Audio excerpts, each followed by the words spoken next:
One of the things I notice about this year's pageant is that there are so many different places in it. A soccer field in Cambodia, a beach somewhere in Oman, the park across the street from our house, the church steps, our living rooms and yards. So many different locations, and yet the stuff of our ordinary day-to-day lives. What a beautiful reminder that God comes and is with us exactly where we are. Even if we might long to be somewhere else, God is here with us in our spaces, with us in our beauty and laughter and imperfection and pain.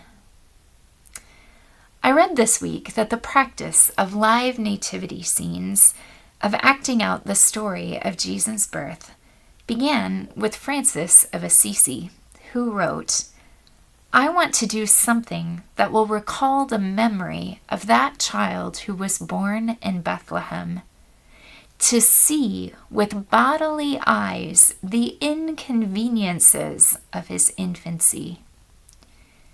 There's something about acting out the story, especially this year in so many different places and pulling so many pieces together, that helps us see the craziness of it all, the humor and vulnerability in this familiar story.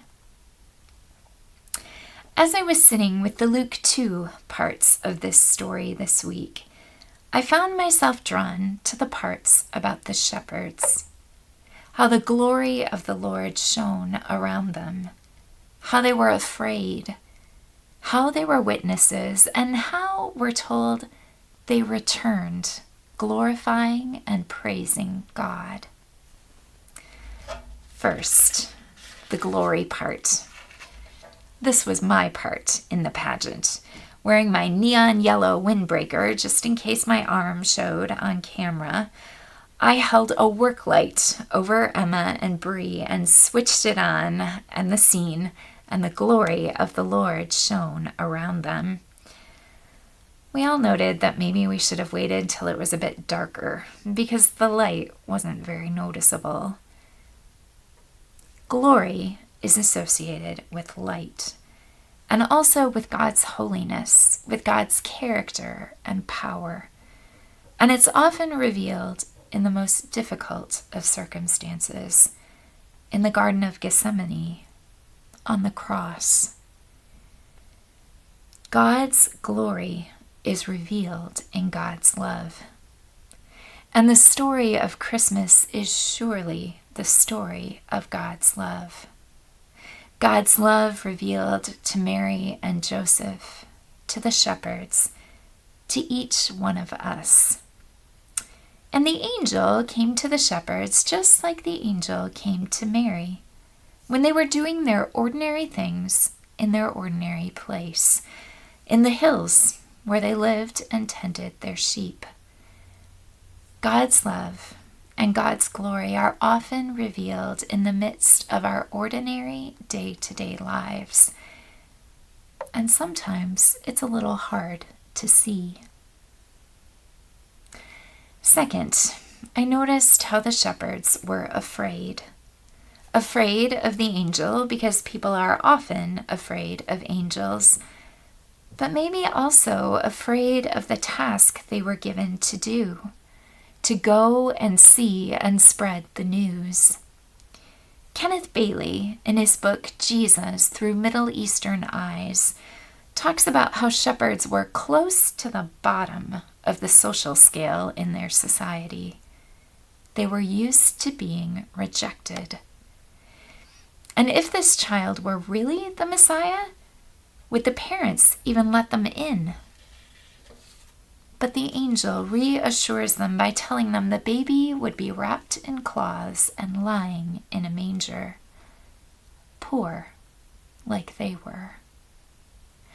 I'd never thought about this before, that the shepherds might be fearing rejection, might wonder if they would be welcome. The angel tells them the Messiah is for you. You are welcome. You are part of God's work in renewing the world. Another reminder that Jesus is for us, whoever we are. We are welcome. We are loved. We are part of God's work in renewing the world. And third, the shepherds were witnesses. There's a lot in this passage about seeing and hearing and telling.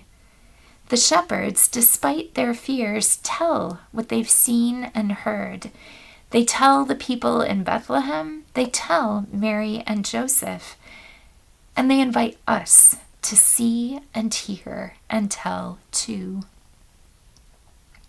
My friend Laurelyn writes about compassionate witness and describes it as a long, loving, gently curious gaze at the real. The shepherds see and hear and bear witness.